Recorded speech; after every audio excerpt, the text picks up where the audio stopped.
Yeah, yeah.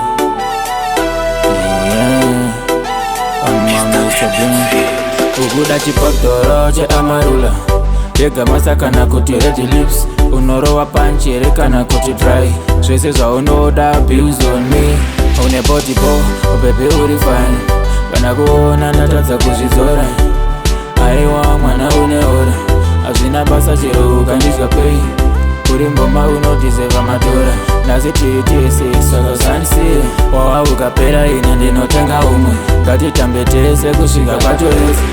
Uchitendereza mjuno Ukarova fasti umborova slomo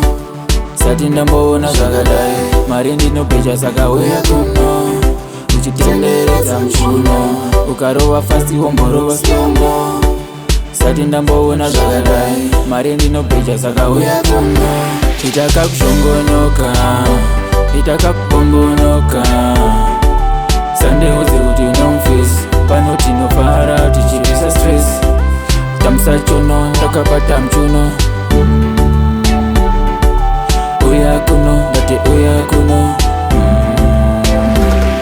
Uchitendereza mchuno Ukarova fasti umborova slomo Sati ndamboona zvakadai Mari ndinobheja saka uya kuno